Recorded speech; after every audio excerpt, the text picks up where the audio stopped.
विनम्रता पूर्वक उनको आमंत्रित करता हूं, वो आए।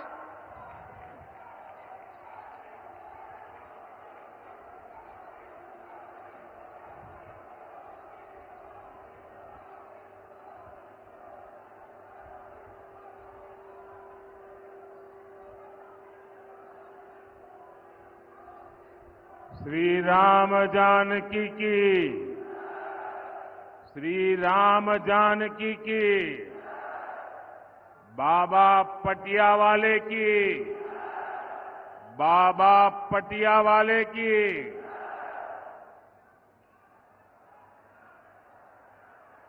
मैं वीरों की धरती को, मुरैना की मिट्टी को श्रद्धापूर्वक नमन करता हूं।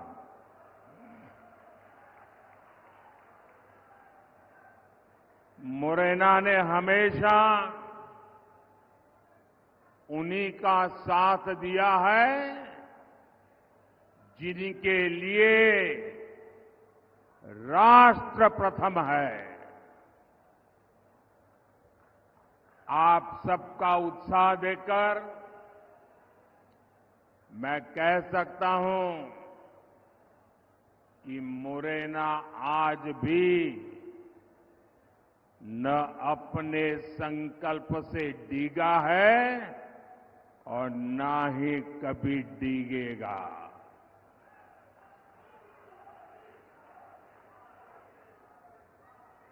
मुरैना ने मन बना लिया है। फिर एक बार, फिर एक बार, फिर एक बार। साथियों, एमपी के लोग जानते हैं कि समस्या से एक बार पीछा छूट जाए तो फिर उस समस्या से दूर ही रहना चाहिए। कांग्रेस पार्टी ऐसी ही विकास विरोधी एक बहुत बड़ी समस्या है। चंबल के लोग कांग्रेस का वो दौर कैसे भूल सकते हैं। कांग्रेस ने चंबल की पहचान खराब कानून व्यवस्था ऐसे क्षेत्र के तौर पर बना दी थी।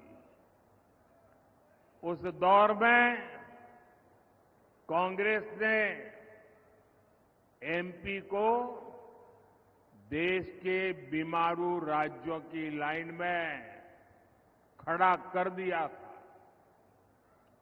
भाइयों और बहनों, भाजपा की सरकार ने कांग्रेस के बनाए गड्ढों को भरने के बाद एमपी और चंबल को नई पहचान दिलाई है, गौरवपूर्ण पहचान दिलाई है। भाजपा सरकार में चंबल, काली सिंध, पार्वती लिंक परियोजना से सिंचाई की समस्या दूर होगी। पानी की समस्या को दूर करने के लिए हम मुंदरी बांध जैसे प्रोजेक्ट पर काम कर रहे हैं। करीब 2,500 करोड़ रुपए की लागत से बना ग्वालियर श्योपुर रेलवे ट्रैक हो, आधुनिक इंफ्रास्ट्रक्चर के ऐसे अनेक काम इस क्षेत्र की तस्वीर बदल रहे हैं। यहां लेदर पार्क भी विकसित किया जा रहा है। हमारे साथी ज्योतिरादित्य सिंधिया जी की देखरेख में ब्रांड ग्वालियर को भी मजबूत किया गया है। भाजपा सरकार में हुए विकास को भिंड, मुरैना, ग्वालियर के वो लोग और ज्यादा अनुभव कर रहे हैं जिन्होंने कांग्रेस का वो काला दौर देखा है। 4 जून के बाद हमारे तेज तर्रार मुख्यमंत्री मोहन यादव जी के नेतृत्व में मध्य प्रदेश का विकास और स्पीड पकड़ने जा रहा है।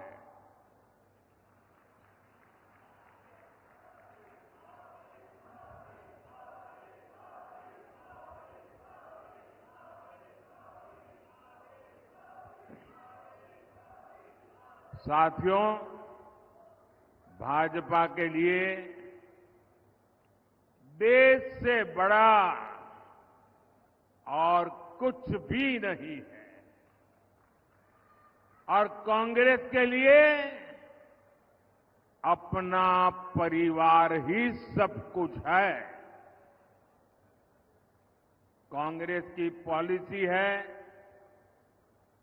जो देश के लिए सबसे ज्यादा योगदान करे, सबसे ज्यादा मेहनत करे, सबसे ज्यादा समर्पण करे, उसे सबसे पीछे रखो।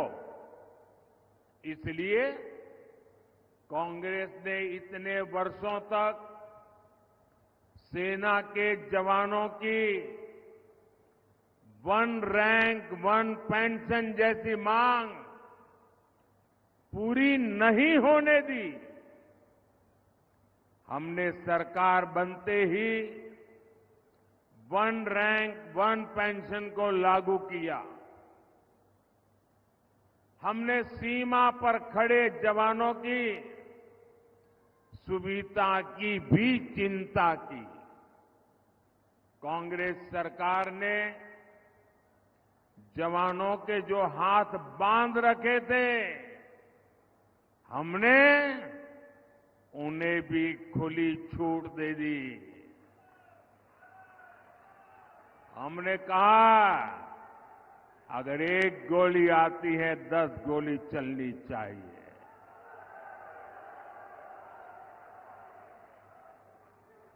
अगर 1 गोला फेंकते हैं तो 10 तोपें चल जानी चाहिए।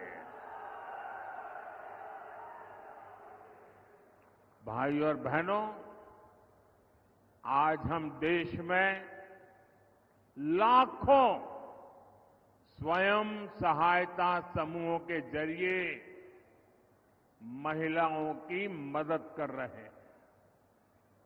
मोदी ने गांव-गांव में शौचालय बनाकर माताओं बहनों के सम्मान की रक्षा की। अब अगले 5 वर्षों के लिए मोदी ने 3 करोड़ महिलाओं को लखपति दीदी बनाने की गारंटी दी है।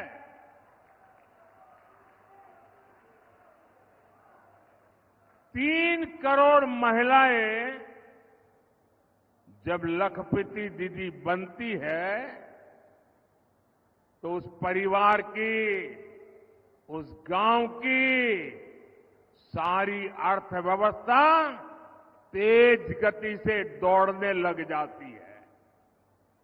साथियों, आप सब जानते हैं आजादी के समय कांग्रेस ने धर्म के नाम पर देश का विभाजन स्वीकार किया था।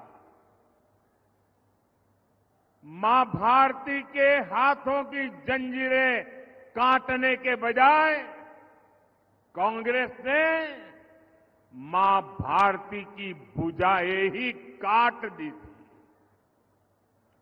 देश के टुकड़े कर दिए थे।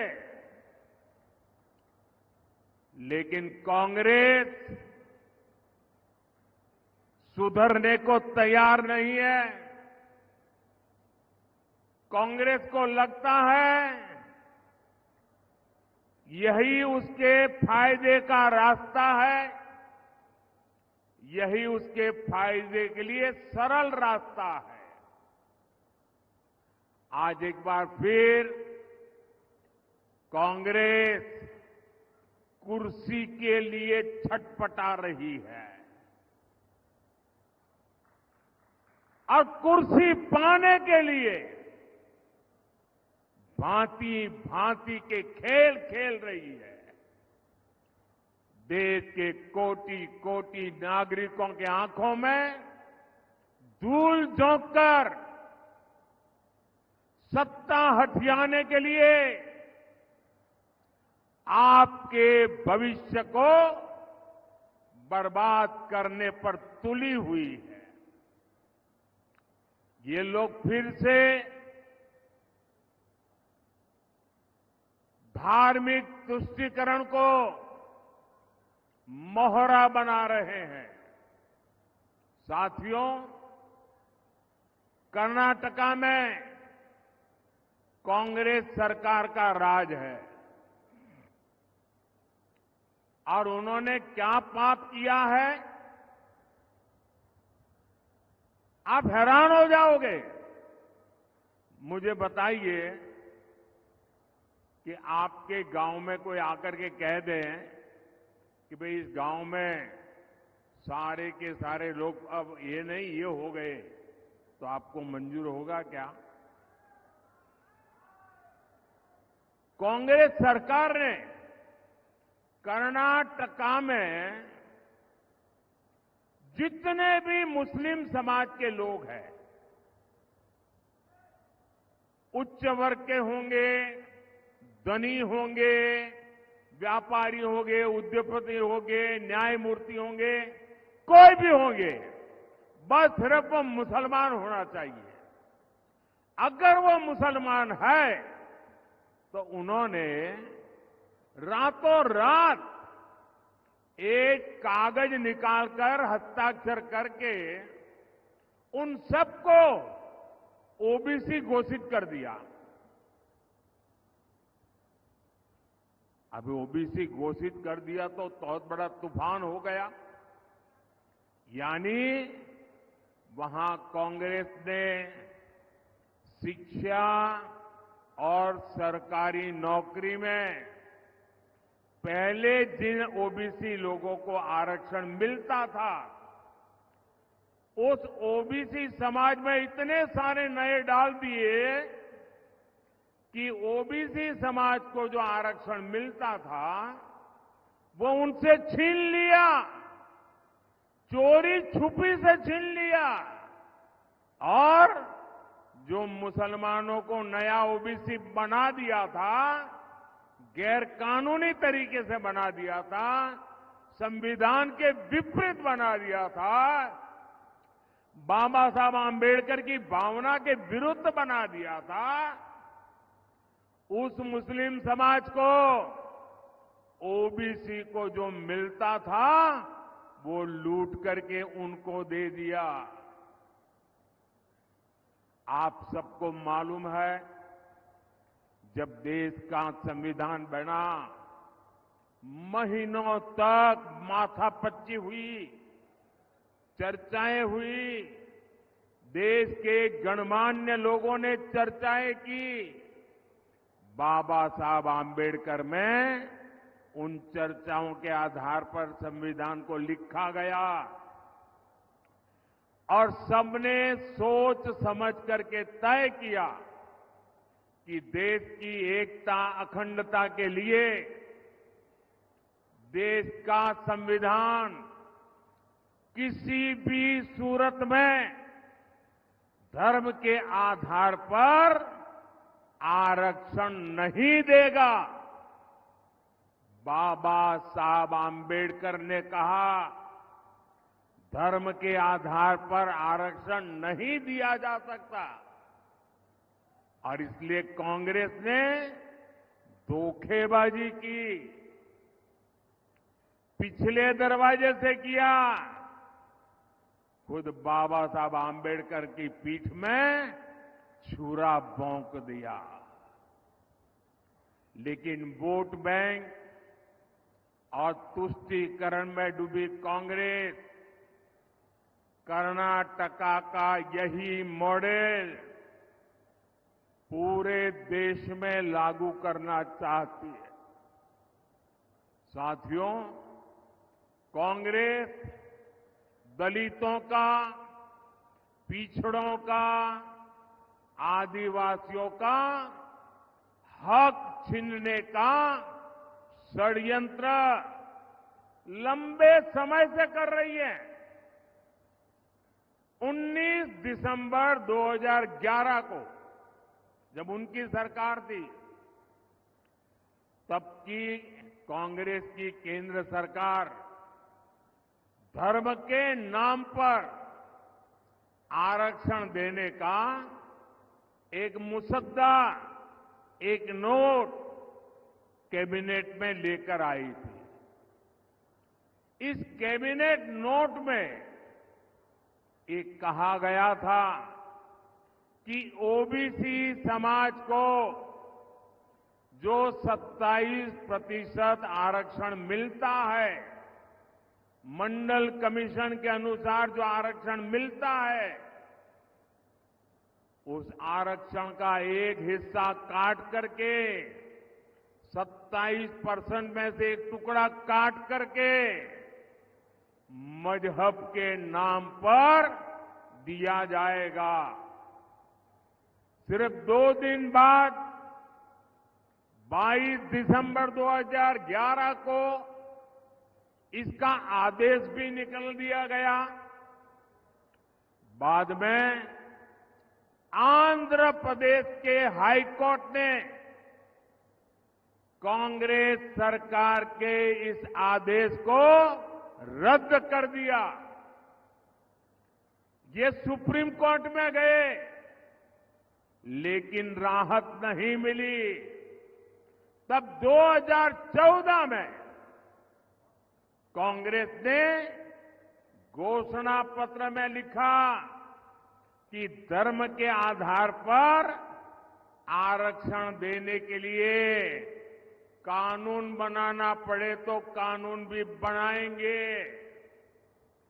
तो 2014 में ओबीसी समाज जग गया, दलित समाज जग गया, आदिवासी समाज जग गया और उन्होंने तय किया कि ये लोग तो अगर ये करेंगे तो हमारी तो आने वाली पीढ़ियां बर्बाद हो जाएगी, हमारे सपने चूर चूर हो जाएंगे।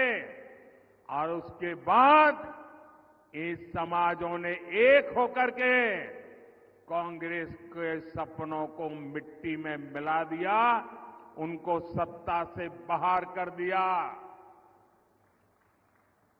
फिर भी सुधरने को तैयार नहीं है। अब ये वो अधूरा काम पूरा करने के लिए फिर से नई चाल चलने लगे हैं।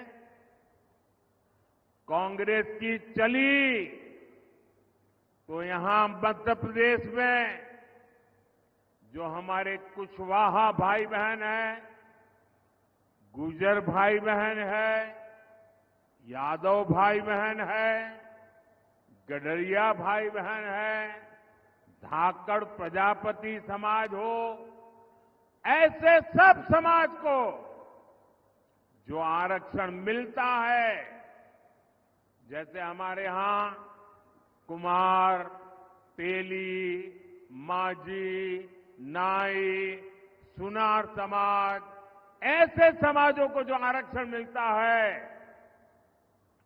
कांग्रेस इन सभी ओबीसी जातियों से उनका हिस्सा छीनकर अपने चहेते वोट बैंक को मजबूत करने के लिए उनके चरणों में देने का मन बना करके बैठी है। आप मुरैना के लोग मुझे बताइए, क्या आप ऐसा पाप होने देंगे? पूरी ताकत से बताइए। उनको जरा डर लगे ऐसा करिए। क्या ऐसा होने देंगे? ये ओबीसी का हक छीनने वालों को पूरी तरह साफ कर देंगे, चुन चुन करके साफ कर देंगे, हर पोलिंग बूथ में साफ कर देंगे। साथियों, भाजपा सबका साथ, सबका विकास के मंत्र पर चलने वाली पार्टी है। भाजपा सरकार अगर जरूरतमंदों को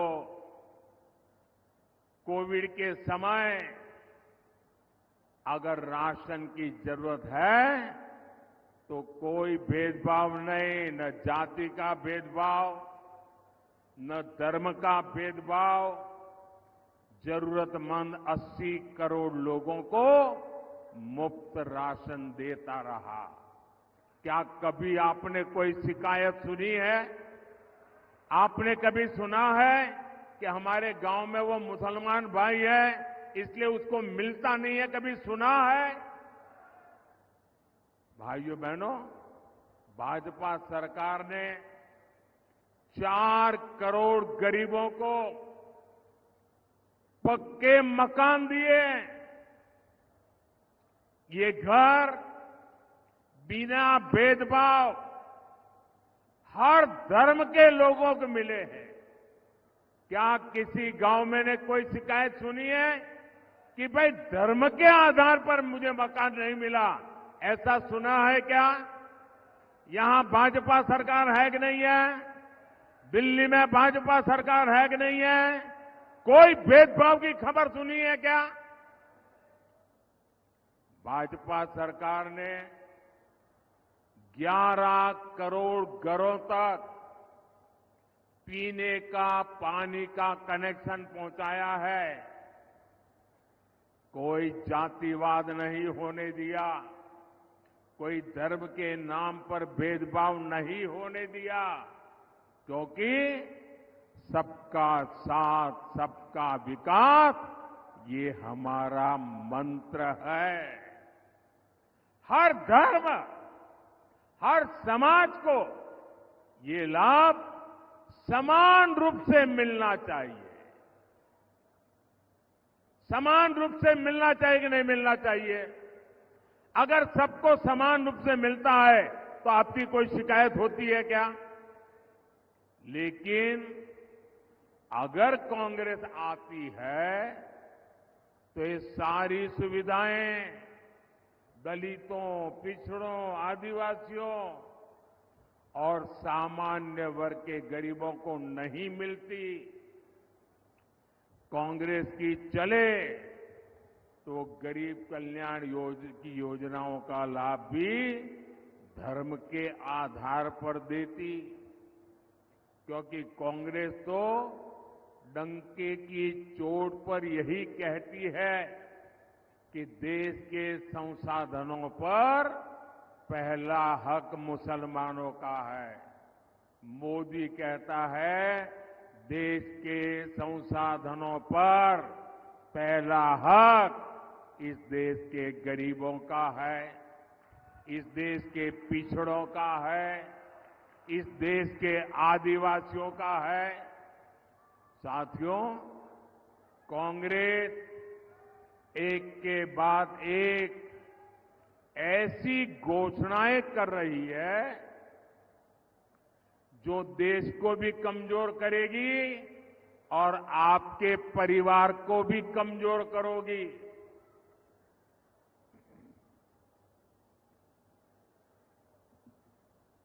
आपने सुना होगा इन दिनों कांग्रेस के शहजादे अब आजकल वो जरा इतने चिंतित है कि आए दिन उनको मोदी का अपमान करने में मजा आता है। मोदी के लिए भला बुरा कहना उनको मजा आ रहा है। वो कुछ भी बोलते जा रहे हैं और मैं देख रहा हूं सोशल मीडिया में, टीवी में बहुत सारे लोग चिंता जताते हैं कि भाई ये भाषा अच्छी नहीं है। ऐसी भाषा देश के प्रधानमंत्री के लिए बोलना ठीक नहीं है, ऐसा लोग सोशल मीडिया में कहते हैं। कुछ लोग बहुत दुखी हो जाते हैं कि मोदी जी को ऐसा क्यों बोला, देश के प्रधानमंत्री के लिए ऐसी भाषा का क्यों प्रयोग किया, देश के प्रधानमंत्री को कभी कोई ऐसा बोलता है क्या। मेरी सबसे विनती है कि कृपा करके आप दुखी मत होइए, आप गुस्सा मत कीजिए। आपको पता है वे नामदार है, हम तो कामदार हैं। और नामदार तो कामदार को सदियों से ऐसे ही गाली गलौज करते आए हुए हैं, ऐसे ही ठोकर मारते आए हुए। तो भाई मैं तो आप में से आता हूं, गरीबी से निकला हूं। अगर 5-50 गालियां पड़ जाएगी तो पड़ जाएगी, आप गुस्सा मत कीजिए। मैं सबको कहता हूं, आप लोग नाराजगी मत व्यक्त कीजिए। वो इतने निराश है कि अभी आगे आगे तो और बहुत कुछ बोलेंगे, आप अपना समय खराब मत कीजिए। तो ये मेरी सोशल मीडिया में जो लोग बहुत नाराजगी से कुछ न कुछ कहते रहते हैं, टीवी मीडिया वाले भी कहते हैं, मेरी करबद्ध प्रार्थना है भाई, इन नामदारों को कुछ मत कहो। हम कामदार सहन करने के लिए पैदा हुए हैं, हम सहन करेंगे, सहन भी करेंगे और मां भारती की सेवा भी करेंगे। हम जरा भी पीछे नहीं हटेंगे दोस्तों, जरा भी रुकेंगे नहीं। ये मैं देशवासियों को विश्वास दिलाता हूं। आजकल इस शाही परिवार के शाहजादे पूरे देश में बढ़ चढ़ करके कह रहे हैं, अब आपकी संपत्ति का एक्सरे होगा, एक्सरे। और आपकी अलमारी में क्या पड़ा है, किसी माता बहन ने कुछ बचत अनाज के डिब्बे में अगर दबा करके रखी है, एक्सरे करके खोजा जाएगा। लॉकर में क्या पड़ा है, एक्सरे करके खोजा जाएगा। आप जो कमाई करते हैं, हमारी माताओं बहनों के पास जो स्त्री धन होता है, जो स्त्री धन बहुत पवित्र होता है, कोई उसको हाथ नहीं लगाता है, कोई उसको छूता नहीं है। मंगलसूत्र हो, छोटा मोटा सोना चांदी का गहना हो, इसे पवित्र माना जाता है। कांग्रेस उसे जब्त करके अपनी वोट बैंक मजबूत करने के लिए उसे बांटने की सार्वजनिक घोषणा कर रही है, मैनिफेस्टो में बता रही है। और मैंने तो पहले दिन कहा था कि इनका मैनिफेस्टो पूरी तरह मुस्लिम लीग की सोच का ही प्रतिबिंब है। और साथियों, ये एक्सरे करके आपको लूटने की योजना बना रहे हैं। क्या आप उनको आपकी संपत्ति छीनने का अधिकार देंगे क्या? इनको चुनाव में जीतने देंगे क्या? इतना ही नहीं, ये इससे भी संतुष्ट नहीं है, वो जीते जी तो छोड़िए, ये स्वर्गवास के बाद भी, मृत्यु के बाद भी आपकी जो बची हुई संपत्ति है, जो स्वाभाविक रूप से आपके बेटे बेटी को मिलनी चाहिए, वो भी आप नहीं दे पाओगे। आपने कितनी ही मेहनत करके बच्चों के लिए इकट्ठा किया होगा। कांग्रेस वाले कहते हैं कि उनकी सरकार आएगी तो वो भी डुब्बे में से गुल कर दिया जाए। ऑफिशियली कहते हैं आपकी कमाई का आधे से ज्यादा कांग्रेस अगर सरकार में आती है तो ये सरकार छीन लेंगी। और इसलिए कांग्रेस आप पर इनहेरिटेंस टैक्स, आपकी विरासत पर टैक्स लगाना चाहती है। भाइयों और बहनों, इनहेरिटेंस टैक्स से जुड़े जो तथ्य अब निकलकर सामने आ रहे हैं, वो देश की आंखें खोलने वाले हैं। जरा ध्यान से सुना जाए, आप भी ध्यान से सुनिए और मेरे देश के दिग्गज पत्रकार भी जरा सुन ले, मीडिया वाले भी सुन ले, और उनकी जो इकोसिस्टम है ना, जो हर दिन मोदी के बाल की खाल उतारने में लगी हुई है, वो भी जरा सुन ले कान खोल करके। देश के साथ कैसा कैसा पाप हुआ है। मैं आज देश के सामने पहली बार एक दिलचस्प तथ्य आपके सामने रखना चाहता हूं। जब देश की एक प्रधानमंत्री बहन इंदिरा जी नहीं रही तो उनकी जो मिल्कत थी, उनकी जो प्रॉपर्टी थी, वो उनकी संतानों को मिलनी थी। लेकिन पहले ऐसा कानून था कि वो उनको मिलने से पहले एक हिस्सा सरकार ले लेती थी। कांग्रेस ने पहले ऐसा कानून बनाया था। तब चर्चा थी और व्यापक रूप से चर्चा थी कि जब इंदिरा जी नहीं रही और उनके बेटे राजीव गांधी जी को ये प्रॉपर्टी मिलने की थी, लिख करके गई थी, तो अब सरकार को पैसा चला ना जाए, प्रॉपर्टी को बचाना था, तो इन्होंने क्या कर दिया, उस प्रॉपर्टी को बचाने के लिए अपनी माता इंदिरा गांधी से मिले हुए पैसों को बचाने के लिए उस समय के प्रधानमंत्री श्रीमान राजीव गांधी ने अपनी संपत्ति बचाने के लिए पहले जो इनहेरिटेंस कानून था उसको समाप्त किया और खुद के पैसे बचा लिए। खुद पर आई तो कानून हटा दिया और अब वहां मामला निपट गया। तो आज फिर सत्ता पाने के लालच में ये लोग वही कानून ज्यादा कड़ाई से वापस लाना चाहते हैं।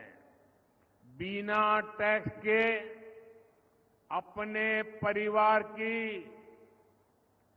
4 पीढ़ियों की अकूत धन दौलत हासिल करने के बाद अब ये लोग आप जैसे सामान्य मानवी की विरासत, आपकी मेहनत की कमाई, जो आपने अपने बच्चों के लिए बचत करके रखा है, उस पर टैक्स लगा करके आधी संपत्ति लूटना चाहते हैं।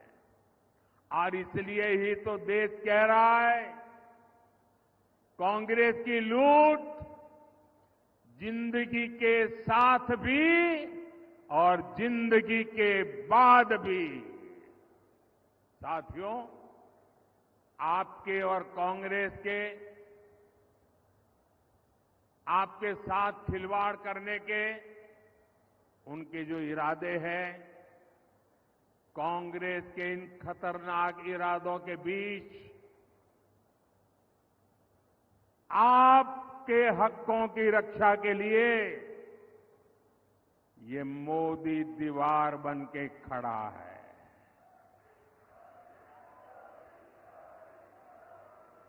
ये गाली गलौज इसलिए हो रहा है क्योंकि मोदी 56 इंच का सीना तान करके खड़ा हो गया है। इनके मंसूबे सफल नहीं होंगे, इनके मंसूबे सफल नहीं होंगे, ये मोदी की गारंटी है। लेकिन इसमें आपकी भी बड़ी भूमिका है।